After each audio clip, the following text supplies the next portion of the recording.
Hello बच्चों, let us read this question. Two identical balls A and B, each of mass 0.1 kg, are attached to two identical massless springs. The spring mass system is constrained to move inside a rigid, smooth pipe bent in the form of a circle as shown in the figure. The pipe is fixed in the horizontal plane. The center of the ball can move in a circle of radius 0.06 meter.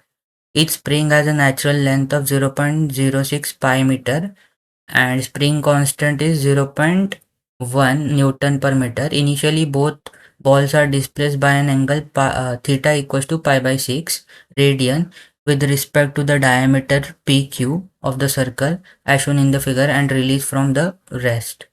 तो हमें calculate क्या करना है? Calculate the frequency of ball B, find the speed of ball A when A and B are at the two ends of the diameter PQ. What is the total energy of the system? तो यहाँ पे हमें एक spring और मास का system दिया हुआ है जो कि सर्कल में मूव कर रहा है और ये जो मास है उनको हम लोग ने initially A and B position पे डिस्प्लेस किया है बाय एंगल पाई बाय 6। तो हमें फ्रीक्वेंसी स्पीड और टोटल एनर्जी कैलकुलेट करना है। सबसे पहले यहाँ पे जो की कॉन्सेप्ट हम लोग यूज़ करेंगे वो आएगा फ्रीक्वेंसी। तो हमें पता है कि ये जब मोशन करेगा तो यहाँ पे सिंपल हार्मोनिक मोशन होगा। तो यहाँ पे हमें पता है कि frequency in simple harmonic motion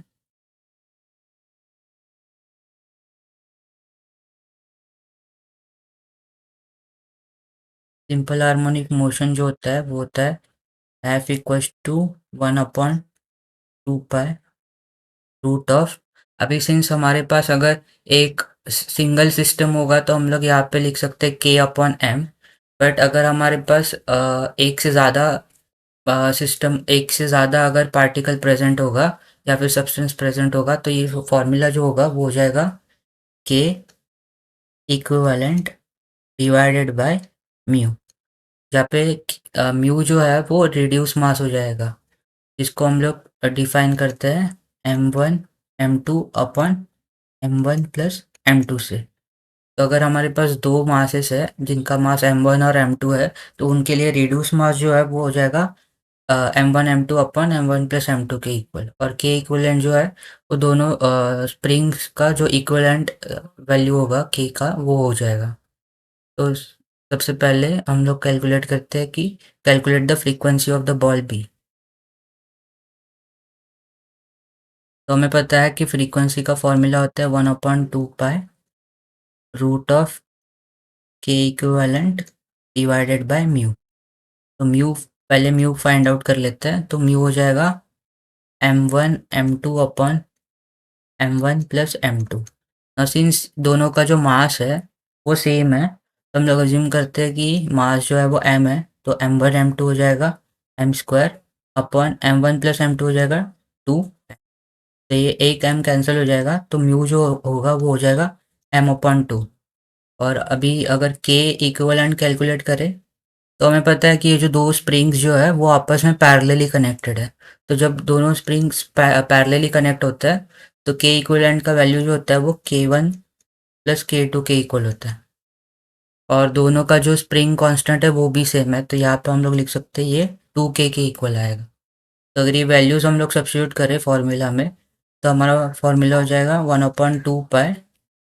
के इक्विवेलेंट का वैल्यू होगा 2K अपॉन म्यू की जगह पे हम लोग लिख सकते हैं M/2। तो ये 2 ऊपर चले जाएगा तो ये हो जाएगा 1/2 pi root of 4K upon M।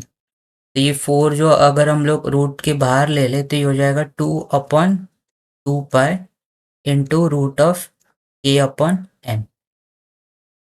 तो ये 2 कैंसिल हो जाएगा तो ये हो जाएगा 1/पाई रूट ऑफ। अभी के का वैल्यू हमें क्वेश्चन में दिया है 0.1 और मास जो है वो भी 0.1 kg है।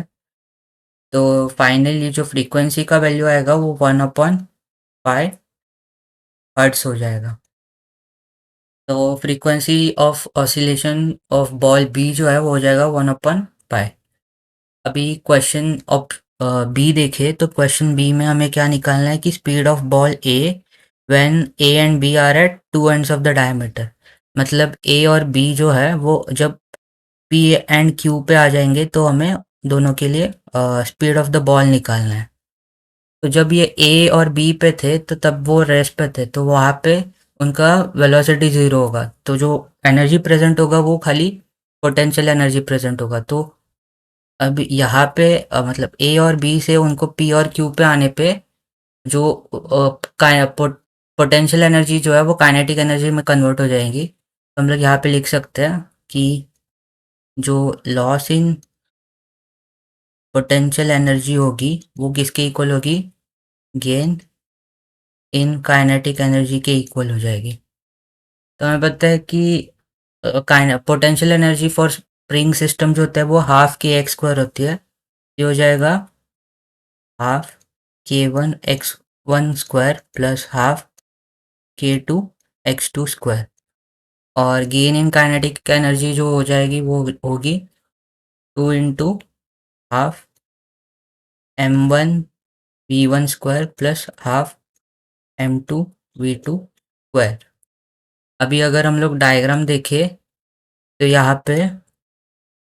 यहाँ पे जब ये जो इंक्लिनेशन है ये पाई बाय सिक्स का है, ये रेडियस है। तो ये जो डिस्प्लेसमेंट हो रहा है स्प्रिंग का, ये अपोजिट साइड में भी सेम डिस्प्लेसमेंट हो रहा है ये, और यहाँ पे भी एंगल पाई बाय सिक्स का है।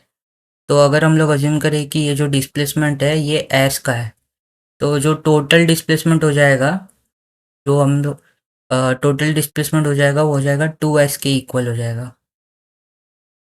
तो हम लोग अगर का पोटेंशियल एनर्जी का फॉर्मूला देखें तो के सेम है दोनों के लिए, डिस्प्लेसमेंट जो हो रहा है वो भी सेम है। तो हम लोग यहाँ पे लिख सकते हैं ये फॉर्मूला जो हो जाएगा टू इंटू हाफ के एक्स का स्क्वायर, और यहाँ पे मास भी सेम है और दोनों का जो वेलोसिटी होगा वो भी सेम होगा। तो ये भी, सॉरी यहाँ पे टू नहीं आएगा, तो ये हो जाएगा two into half mass into velocity का स्क्वायर। ये टू टू कैंसिल हो जाएगा, तो ये बचेगा K into X square equals to M into V square. तो यहाँ पे एक्स जो है, यहाँ पे अगर हम लोग देखें डायग्राम में तो एक्स जो है वो हमारा आर्क का लेंथ है। हमें पता है आर्क का जो लेंथ होता है वो होता है रेडियस इंटू थीटा। तो ये जगह two into pi by six into R. यहाँ पे अगर हम लोग अभी वैल्यू सब्स्टिट्यूट कर दें तो 0.1 into two into pi by six into radius का स्क्वायर इक्वल्स टू मास 0.1 है इंटू वेलोसिटी का स्क्वायर। ये 0.1 कैंसिल हो जाएगा और ये हो जाएगा two into pi by six into radius जो है हमें 0.06 दिया हुआ है, ये हो जाएगा वेलोसिटी का स्क्वायर। तो हमें वेलोसिटी चाहिए, तो अगर दोनों साइड का स्क्वायर रूट ले ले तो ये हो जाएगा, यहाँ पे ये कैंसिल करे तो ये होगा 0.01, और अगर यहाँ पे दोनों का स्क्वायर रूट ले लेंगे तो ये हो जाएगा टू पाई इंटू 0.01 को हम लोग 10⁻² लिख सकते हैं। तो जो वेलोसिटी आएगा बॉल ए का वो हो जाएगा टू पाई इंटू 10⁻² मीटर पर सेकंड स्क्वायर। और थर्ड वाले क्वेश्चन में हमें क्या निकालना है, टोटल एनर्जी निकालना है। तो जब ये सिस्टम पॉइंट पी पे आ जाएगा तो उसका जो उसमें जो एनर्जी रहेगा टोटल एनर्जी वो काइनेटिक एनर्जी के इक्वल हो जाएगा। तो यहाँ पे जो टोटल एनर्जी रहेगी वो बस काइनेटिक एनर्जी के इक्वल, तो जो सिस्टम का जो काइनेटिक एनर्जी टोटल एनर्जी आएगी वो होगी two times the kinetic energy of the system. तो two into half M V square. तो ये टू टू कैंसिल हो जाएगा, तो हम लोग यहाँ से एनर्जी लिख सकते हैं मास इंटू वेलोसिटी का स्क्वायर। तो यहाँ पे वैल्यूज डाल दे तो ये हो जाएगा 0.1 इंटू वेलोसिटी हमारे पास था टू पाई इंटू 10⁻² का स्क्वायर। ये हो जाएगा 4 पाई स्क्वायर, फिर 10⁻² का स्क्वायर हो जाएगा 10⁻⁻4, और ये 0.1 बचेगा। यहाँ पे एनर्जी कैलकुलेट करें तो एनर्जी हो जाएगा 4 पाई स्क्वायर इंटू 10⁻⁻5 जूल। तो हमें एनर्जी भी मिल गई। तो I hope you have understood it well and best of luck.